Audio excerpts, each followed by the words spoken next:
Jacob had been waiting 23 minutes when the restaurant manager tried to send the blind girl back outside. "She can't stand in the entrance," Gary told the hostess, as though the girl could not hear him. "Find whoever brought her." The girl tightened both hands around her white cane. She looked 12, dressed in a cream cardigan and flowered dress. Rain tapped against the glass doors, and no adult stood beside her. Jacob rose from the table reserved for a blind date he was beginning to think had abandoned him. "She can sit with me until her family arrives." Gary glanced at Jacob's work shirt and inexpensive watch. "Sir, this is not a waiting room." "No," Jacob replied, pulling out the opposite chair. "It's a restaurant." The girl followed his voice and sat. Her name was Anna. She accepted a dinner roll and asked why he smelled like sawdust. "I repair school furniture," Jacob said. "I'm also a single dad who's apparently terrible at dating." Anna smiled. "Are you waiting for Amy?" Jacob stopped tearing the roll. Amy was the name from the dating app, the woman whose profile showed no last name, no job title, and one distant photograph. "Yes. How do you know her?" "She's my mother." Before Jacob could respond, Gary returned with a security guard and gripped the back of Anna's chair. "You both need to leave." Jacob stood so quickly his napkin fell.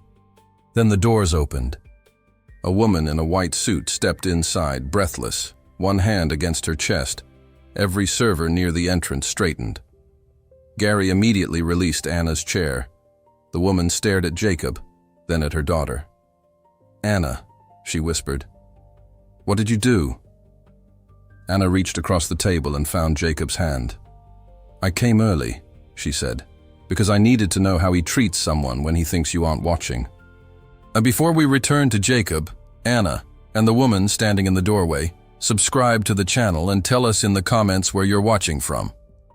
Now, back at the restaurant, Jacob still held Anna's hand while Amy crossed the room, unsure whether she should apologize or explain why her daughter had tested him. Amy reached the table but did not sit. Her attention moved from Anna's hand inside Jacob's to the security guard beside Gary. "Why is security here?" Gary answered before anyone else could. "There was confusion, Ms. Carter. The girl arrived alone and this gentleman interfered when we tried to handle it." Jacob released Anna's hand and faced Amy. "Handle it?" He wanted to put her back outside in the rain. Amy's jaw tightened. The name Carter meant nothing to Jacob, but it clearly meant something to the staff. The hostess had gone pale. A waiter near the bar lowered a tray without serving it. Anna tilted her face toward her mother. "He said I couldn't stand by the door. Jacob gave me his chair." "You came in without Nicholas?" Amy asked. "He's parked at the curb. I told him you said I could go ahead." "I said you could wait with the hostess." "I did. She was nice until he came over." Anna pointed toward Gary. Gary's smile disappeared. Amy called Nicholas. The conversation lasted less than 20 seconds. Her driver had watched Anna enter, believing the hostess would escort her to the reserved table. He had remained outside because Amy had instructed him to wait for her arrival. When Amy ended the call, she crouched beside her daughter. "You frightened me." "I'm sorry," Anna said, "but I needed 5 minutes before you got here." "For what?" "To see if he was kind when there was nobody important to impress." Jacob stared at her. "So this was a test?" Anna lowered her chin. Amy stood. "Not one I approved." Jacob pushed his chair beneath the table. He had spent years teaching his 13-year-old son Eric that trust could not be built through tricks. Now he had been turned into an experiment before the first drink arrived. "I think I should go." "Please don't," Amy said. Her voice no longer carried the polished certainty that had made the staff straighten. It sounded like the voice of a mother watching a mistake grow larger. "My daughter read part of our conversation on my tablet," she explained. "She knew the restaurant and the time. I didn't know what she planned." Anna reached for her cane. "Mom's dates act nice to her. Then they talk to me like I'm furniture." The words stopped Jacob more effectively than an apology. Amy introduced herself properly. Amy Carter, founder and chief executive of Carter Learning Systems, a company that built educational technology for public schools. The private dining room upstairs, the nervous manager, and the waiting car suddenly made sense. But Jacob did not sit because of her title. He sat because Anna whispered, "I really am sorry." Gary stepped forward. "Miss Carter, we can move you to your usual room." "No," Amy said. "We're staying here." Then she looked at Jacob. "If you're willing, I'd like to begin this date again, with no tests, no titles, and no one being asked to leave." Before Jacob could answer, Gary quietly removed Anna's place setting. Jacob caught his wrist. "She's staying too." Several diners turned. Gary's fingers remained around the plate, but he stopped lifting it. Amy pulled out the third chair and placed it between hers and Jacob's. "Bring her a menu," she said. Gary obeyed, though the apology never came. As he walked away, Jacob noticed Amy watching Anna with concern. Whatever had happened on Amy's previous dates, tonight had only exposed the beginning of it. Anna's menu arrived without prices. Jacob noticed because his own had them, and because Gary placed the two menus down as if separating people into categories. Amy saw it too. She switched hers with Anna's, then asked the girl to choose anything she wanted. "Mac and cheese," Anna said. Gary cleared his throat. "That isn't on tonight's menu." "It was last month," Anna replied. Amy rested her hands on the table. "Then I'm sure the kitchen remembers how." Gary left without answering. Jacob almost smiled, but the evening still felt tilted. He had expected coffee with a woman who described herself online as a divorced mother who loved old movies. Instead, he was sitting across from a CEO whose daughter had investigated him and whose name made an entire restaurant nervous. Amy seemed to read the discomfort. "I should have told you what I do." "You said you worked in education." "I do." "That's like a surgeon saying she works indoors." Anna laughed, but Amy did not. "When men see my title, the conversation changes. Some become intimidated, others become extremely interested. So you hide it. I leave it out until I know which version of me they're talking to." Jacob understood more than he wanted to admit. His own profile never mentioned how close his repair business had come to closing. It did not mention the late notices inside his truck or the weekend shifts he accepted while Eric stayed with Jacob's sister, Shirley. He had not lied. He had simply chosen photographs taken before exhaustion settled into his face. "My turn," he said. "The business isn't going well." Amy's expression softened, but Jacob immediately regretted telling her. Sympathy from a wealthy stranger felt too close to pity. "I didn't ask because I wanted help," he added. "I didn't offer it." The answer was direct enough to embarrass him. Anna traced the raised dots on the accessible menu Amy had requested. "Jacob, do you have kids?" "One son, Eric. He's 13. "Does he like your dates?" "He hasn't met any." That was because Jacob had made a rule after his divorce. No introductions until a relationship became serious. Eric's mother, Angela, had moved 3 states away with her new husband and saw him during school breaks. Every goodbye left Eric quieter, and Jacob refused to bring another temporary person into the boy's life. Amy listened without interrupting. "Eric thinks I should date," Jacob continued. "But he also thinks I make bad choices." "Is he right?" "Usually." The server brought Anna's food. The bowl was small, decorated with herbs she had not requested, and barely warm. Anna took one bite and set down her fork. Gary returned almost immediately. "Is there a problem?" "It's cold," Anna said. Gary exhaled through his nose. "The chef prepared a special dish that isn't offered. Perhaps expectations should be reasonable." Jacob's chair scraped backward. She asked for warm food, not a miracle. Amy touched Jacob's sleeve, but he was already standing. Other diners turned toward them. Gary's cheeks reddened. "I will not be spoken to this way in my restaurant." Then stop speaking to a child as if she's an inconvenience. Gary looked at Amy. Ms. Carter, control your guest. Amy slowly removed her hand from Jacob's sleeve. He isn't the one who needs controlling. Gary leaned closer. Your company dinner is here next Friday. 200 guests. I'd consider whether this scene is worth damaging that relationship. Amy's confidence faltered. Jacob saw it, the first real crack beneath the title. Whatever that dinner meant, Gary knew she could not dismiss it easily. Anna folded her hands in her lap. Mom, she whispered, we can leave. Amy stared at the untouched bowl, then at Jacob. By staying, she risked a business event months in preparation. By leaving, she would confirm everything her daughter already believed. And Gary waited for her to choose. Amy picked up her phone. Call Helen, she told the voice assistant. Gary's posture shifted. Ms. Carter, there's no reason to make a decision while emotions are high. The call connected. Helen, cancel next Friday's dinner at the Brighton.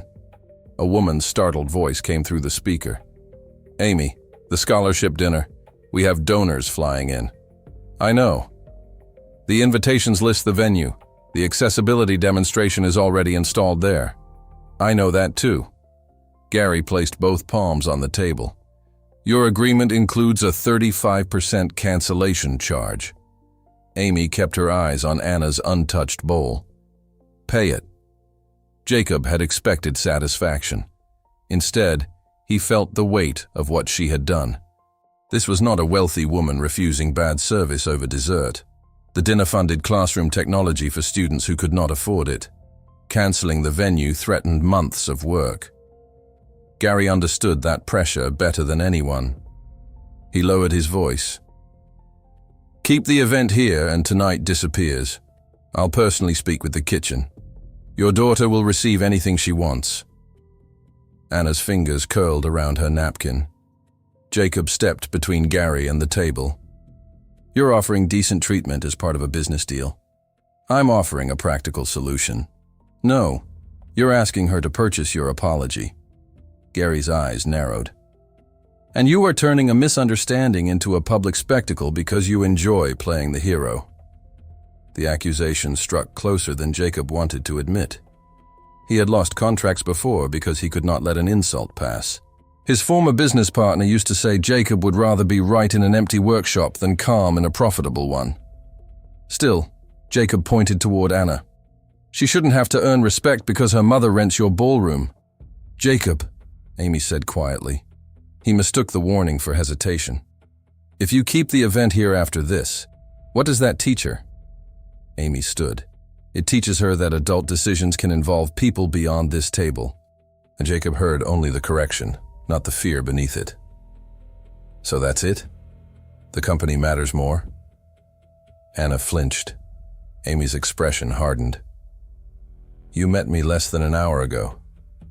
Do not tell me what matters more than my daughter. The words silenced him. Amy collected Anna's cane and handbag. Gary's mouth tightened with restrained satisfaction. Jacob had done what Gary could not. He had turned Amy's anger away from the restaurant. As Anna rose, she faced Jacob's voice. Mom already canceled, she said. She chose me. You were too busy being mad to hear her. Shame settled heavily in Jacob's chest. He moved aside. You're right. Amy guided Anna toward the door. Jacob could have let them leave, returned to his ordinary life, and told himself the date had been impossible from the beginning. Instead, he followed them into the lobby. I'm sorry, he said. I judged you while accusing him of doing the same thing. Amy stopped but did not turn. Jacob continued. You need another place for Friday. Your company has that unfinished training floor on 7th Street, doesn't it? Now she faced him. How do you know about that? You mentioned it in our messages. You said construction was behind schedule. It has bare walls, folding tables, and no finished stage. I repair more than desks. I know carpenters, electricians, and rental crews. People who owe me favors. Amy studied him. You would help after tonight? I helped create the problem when I lost my temper. Let me help fix the part I can. Gary approached with a printed receipt. Your cancellation confirmation, he told Amy. The charge is non-refundable. Amy took it. Jacob looked at the total and felt his stomach tighten. It was more money than his business had earned in 3 months. Amy folded the paper once. Friday, she said to Jacob. 7 in the morning. If that floor cannot be ready, the dinner fails. Jacob nodded, knowing he had just promised what he was not certain he could deliver. At 7 Friday morning, Jacob stood inside Carter Learning Systems' unfinished training floor, with a pencil behind his ear and a knot in his stomach. The room looked worse than Amy had described. Exposed concrete ran from wall to wall. Temporary lights hung from cords. The low platform meant to serve as a stage had been built 6 inches too high for the portable ramp ordered for the event. Helen met him holding a clipboard. You have 12 hours, she said. 200 guests, 6 student speakers, and donors expecting a polished evening. I can't make it polished. Helen raised an eyebrow. But I can make it honest, safe, and ready. By 8, Jacob had called in every favor he possessed.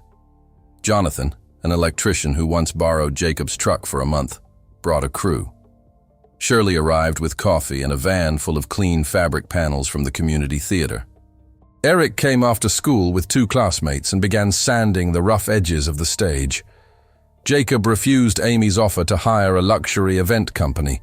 Pride told him accepting her money would turn his apology into employment. He used his own limited credit for lumber and rented tools under his business account. That decision almost ended everything. At noon, the card company declined the final materials charge. The supplier folded the invoice. No payment, no delivery.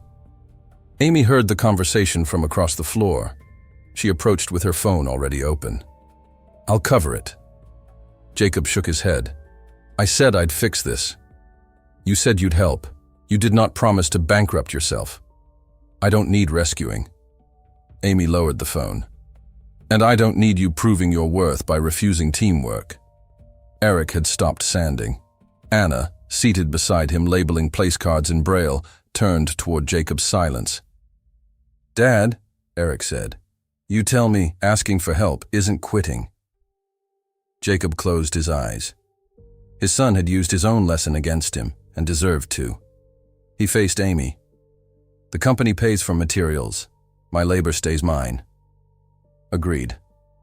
The delivery arrived 40 minutes later. As the afternoon moved, the bare floor changed. Fabric softened the concrete walls. Warm lamps replaced the temporary glare. The stage was lowered and rebuilt with a gentle ramp wide enough for Anna's mobility instructor to approve. Instead of hiding the unfinished ceiling, Shirley hung student artwork beneath it, turning exposed beams into part of the design. At 6:30, the first guests entered in evening clothes, hesitating only until they understood what the unfinished space had become.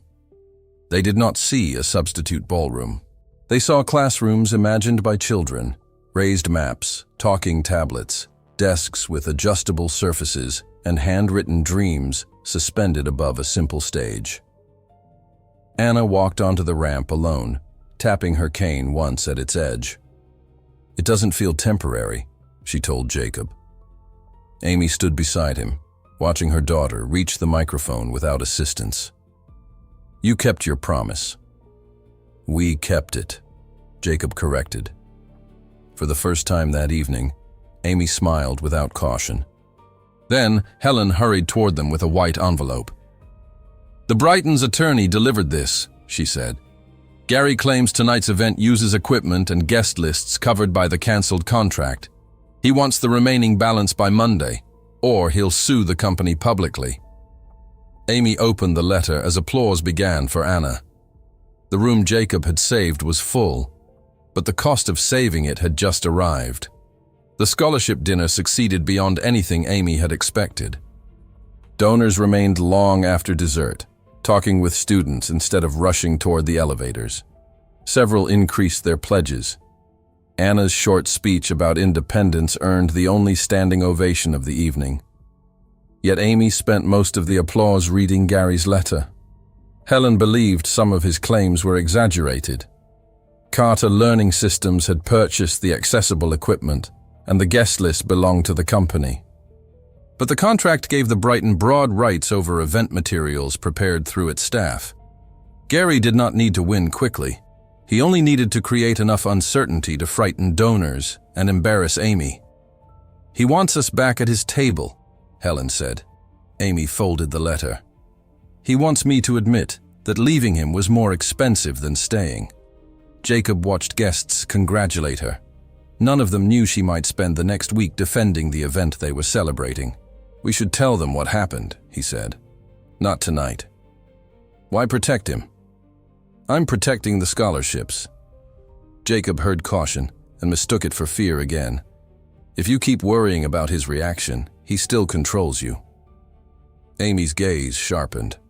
"And if I respond to every insult the moment it happens, I become you." The words landed harder because they were true. Before Jacob could answer, Eric approached carrying his backpack. Dust streaked his sleeves, and a folded sheet of cardboard protruded from the zipper. "Ready to go?" Jacob asked. Eric did not move. The engineering showcase started at 6. Jacob's stomach dropped. The showcase. Eric had spent 3 months building a model bridge from recycled wood. Jacob had promised to sit in the front row.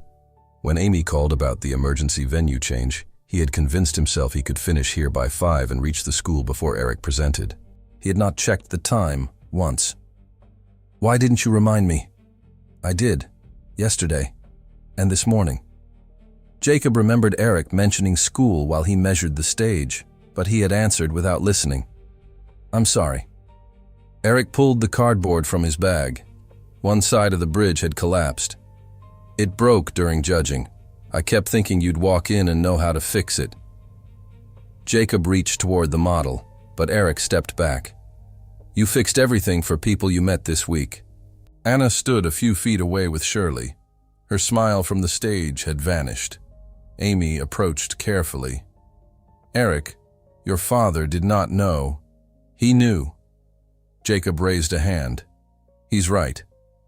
The room still glowed with the work Jacob had accomplished. That made his failure feel worse. He had lowered a stage for Anna, found light for 200 guests, and forgotten the one chair where his son needed him sitting. Eric turned toward the elevators. Jacob followed, but Amy touched his arm. "Go with him. We can handle the letter." This time, Jacob did not argue. Inside the elevator, Eric stared at the damaged bridge. "Mom called," he said. Jacob went still. Angela rarely called outside her scheduled weekends. "What did she want?" "She said her school district has an engineering program. She thinks I should live with her next semester." The elevator descended. Jacob had always feared losing his business. He had never considered that his son might decide Jacob was already too busy to be his father. When the doors opened, Eric walked into the lobby without waiting. Behind them, Anna quietly asked Amy a question Jacob was not meant to hear. "Did I ruin their family by coming early?" Amy answered immediately. "No, sweetheart, but I think we walked into a problem Jacob was pretending wasn't there." Jacob spent Saturday morning in his workshop repairing Eric's broken bridge. He replaced the split support, sanded the joint, and reinforced the base with maple. The bridge stood again, but the victory felt dishonest. Eric had needed him before it broke, not afterward. At 11, the front bell rang. Amy entered with Anna beside her. Amy carried 2 coffees. Anna held a small wooden globe with raised continents. Jacob recognized it. "I fixed that for Franklin Middle School." "You fixed it for me," Anna said. 6 months ago." Jacob remembered a blind student waiting while he repaired a loose metal strip around the globe. He had worked through lunch because a teacher planned to throw it away. He had never learned the student's name. Anna placed the globe on his workbench. "When Mom showed me your profile, I recognized your voice from the message you sent the school. I told her to answer you." Jacob turned to Amy. You knew. After we matched, yes. And you let me think it was random. I thought telling you would make the date feel arranged. It was arranged. Anna lowered her head. I wanted Mom to meet someone who didn't act strange around me. Jacob's anger rose, then stopped when he saw the repaired bridge behind them. He had spent years deciding what Eric needed without asking him, then calling it protection. Amy set down the coffees. I should have told you, she said. I should have stopped Anna from coming early, but part of me wanted to know what you would do. So I was still a test. Yes. The honesty hurt more than an excuse. Jacob leaned against the bench. I keep blaming people for judging too fast. Gary judged you. I judged you. Yesterday I decided Eric would understand because my reason was important. Amy glanced at the bridge. Did he? No. He wants to live with Angela next semester. Anna tightened her grip on her cane, but Amy offered no empty reassurance. What does Eric want from you? She asked. Jacob almost said stability, money, or a better school. Then he remembered the empty chair at the showcase. He wants me to stop promising what I can't give. Until then, Jacob had viewed his failing business as the threat to his family. Now he understood that saving it at any cost might drive Eric away. Amy sat on the work table. The Brighton letter is weak, she said. Helen found records showing the equipment and invitations belong to us. Gary can make noise, but he can't take the event. That's good. It is.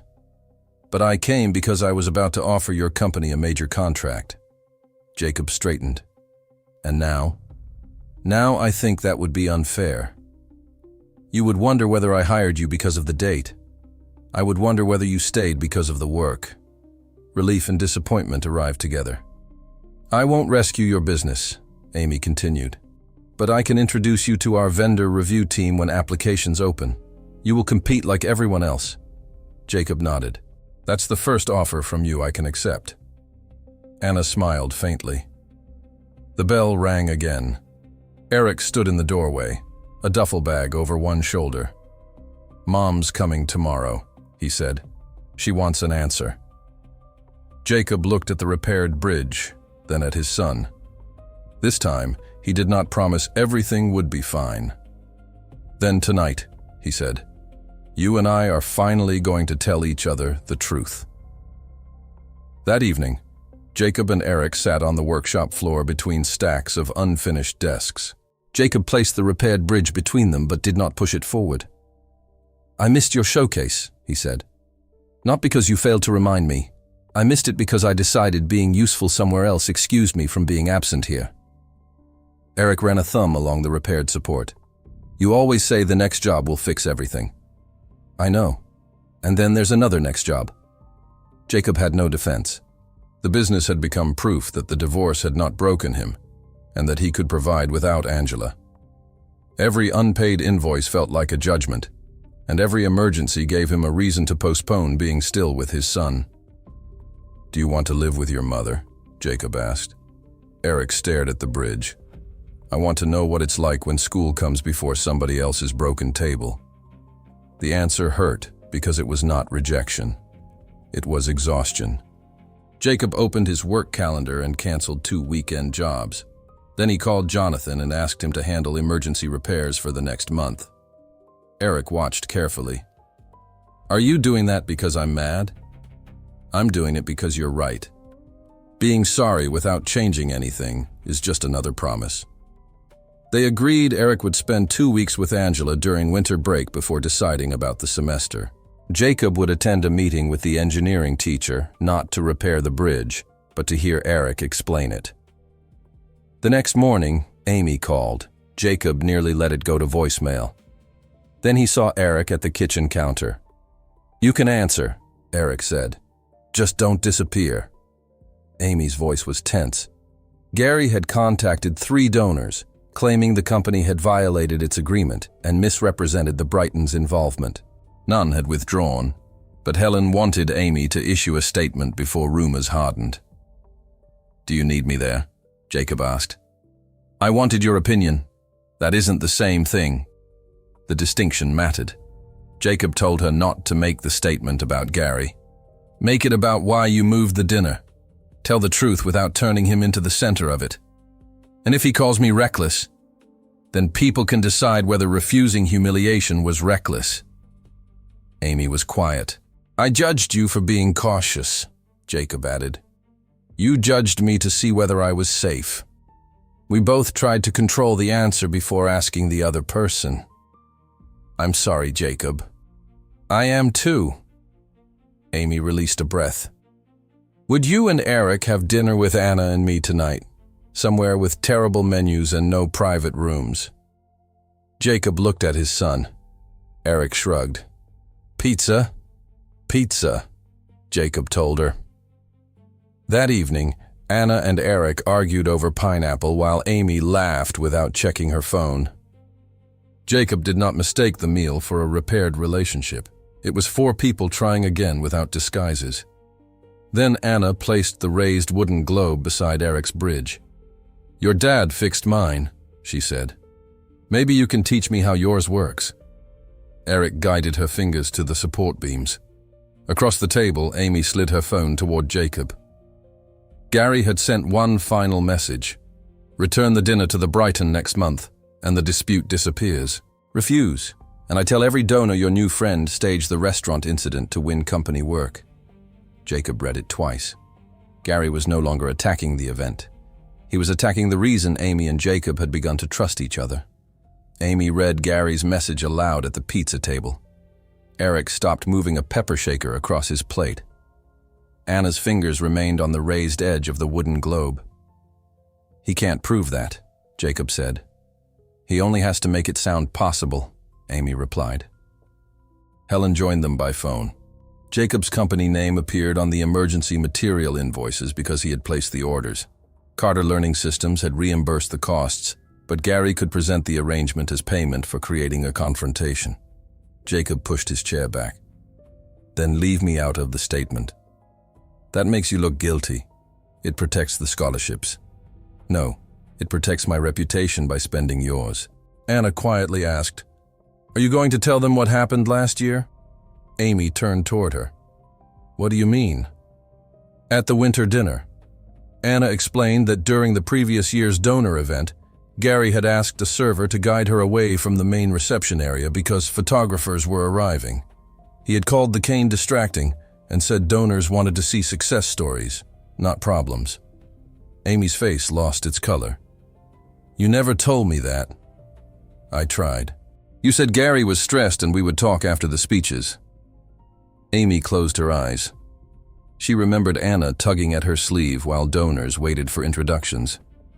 Amy had kissed her forehead, sent her upstairs with Nicholas, and promised they would discuss it at home. By the time they returned, Anna said she was tired. Amy had accepted the easier silence. That's why you came early, Jacob said. Anna nodded. I wanted to know if Jacob would send me away too. But I also wanted Mom to see what happens when she isn't beside me. Amy reached across the table and found her daughter's hand. I made you believe you needed to test people because I didn't listen. Anna's chin trembled. You listen when people talk about accessibility in meetings. The sentence was not clever or rehearsed. It was a child describing a fact she wished were different. Amy removed her phone. Helen, stop drafting the legal response. Amy, we need to answer Gary tonight. We will, but not with denials written to make me look blameless. She opened the recording application, then hesitated. Jacob covered the phone with his hand. Don't record this while Anna is hurting. Amy deleted the empty recording. Instead, she asked Anna what she wanted shared and what should remain private. Anna agreed that Amy could describe the restaurant's treatment, but not her fear during previous dates. Eric suggested showing the rebuilt event space without turning Anna into an advertisement. Together, they shaped a simple response. Amy would explain why the company left the Brighton, acknowledge that she had ignored an earlier warning, and state that Jacob received no contract or promise of work. Then Jacob made his own decision. I'm withdrawing from the current vendor review. Amy protested, but he shook his head. Not forever, just until this dispute is over. Gary doesn't get to define why I helped, and I don't get to pretend there's no conflict. At midnight, Amy published the statement under her own name. Minutes later, Gary replied privately, "Withdraw it by morning, or I release a claim that Jacob endangered Anna by allowing her to remain with a stranger." Amy showed Jacob the message. This time, neither argued about who should act. They called Anna back to the table and told her the truth. By sunrise, Gary had posted his accusation. He did not mention Anna's name, but he described a vulnerable child, a staged confrontation, and a struggling contractor who supposedly benefited. The wording was careful enough to avoid a direct lie and cruel enough to invite strangers to finish it. Amy refused to delete her statement. Jacob refused to answer from his business page. For 3 hours, that restraint felt like strength. Then Eric came downstairs holding his phone. Kids at school found it. Jacob's stomach tightened. What are they saying? That you used a blind girl to get close to a CEO. Amy, who had stayed overnight with Anna, stepped into the kitchen. Eric, that is not true. I know. His voice cracked. But I'm the one who has to walk into school while everybody decides whether my dad is a liar. Jacob reached for him. Eric moved away. The gesture carried every missed dinner, every unanswered reminder, and the empty chair at the engineering showcase. A car stopped outside. Angela entered a minute later, still wearing her travel coat. She did not insult Jacob or threaten him. That would have been easier. She set her keys on the counter and asked Eric whether he had packed. Jacob stared at his son. You already decided? Eric nodded. I'm going with Mom today. For winter break? For the semester. The room seemed to narrow around Jacob. They had agreed to wait. They had agreed to visit the engineering program first. But that agreement came before Eric's name became attached to a public argument he never chose. Is this because of Gary? Jacob asked. It's because I'm tired of waiting for your life to calm down. Jacob wanted to say this would pass, that the business would recover, that Amy's statement would win, that Gary would be exposed. Every promise sounded like the others. So he asked the question he had avoided. Do you feel safer with your mother? Eric's eyes filled. I feel like I won't have to compete with whatever needs fixing next. Jacob lowered his head. Amy moved toward the hallway, giving them privacy. Anna followed, but before leaving, she placed the wooden globe on the counter beside Eric's repaired bridge. Neither child spoke. Jacob helped Eric carry the duffel bag to Angela's car. He checked the zipper twice, then handed over the bridge in its cardboard box. I'm not going to make you stay so I can prove I'm a good father, he said, but I'll keep being one, even from here. Eric hugged him once, hard and brief. When the car disappeared, Jacob remained at the curb. He had saved a dinner, defended a child, and called himself dependable. Now, the person who knew him best had chosen distance. Inside, his phone rang. Helen's name appeared. Amy answered on speaker. Gary had scheduled a press conference at the Brighton that afternoon. He intended to present Jacob's withdrawal from the vendor review as an admission of guilt before the city's business press. Jacob stared at Eric's empty place at the kitchen table. Then Anna touched the wooden globe and said, You told Mom the truth should not make Gary the center. Jacob slowly lifted his head. The event floor was still standing. The donors had seen it, the students had used it, and the people Gary claimed to speak for were ready to speak for themselves. Helen wanted Amy to hold her own press conference at Carter Learning Systems. Same time as Gary's, she said over the speaker. We answer every accusation point by point. Amy stood beside the kitchen window, watching the street where Angela's car had vanished. Jacob shook his head. That turns this into two adults fighting over who controls the story. He is using your silence as proof.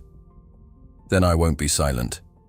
But I'm not defending myself with a better performance. Helen's frustration came through clearly. Gary will have cameras, reporters, and a polished ballroom. What exactly do you have?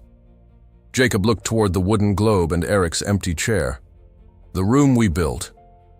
The training floor already contained everything Gary called fake. The lowered stage, student artwork, accessible displays, Anna's place cards, and people who had watched Jacob work without being promised anything. Amy understood. We reopened the floor this afternoon, she said. No rival press conference, no attack on the Brighton. We finished the accessibility workshop planned after the dinner. Helen paused. Reporters will still come. Let them, but the students come first. Jacob faced the hardest part.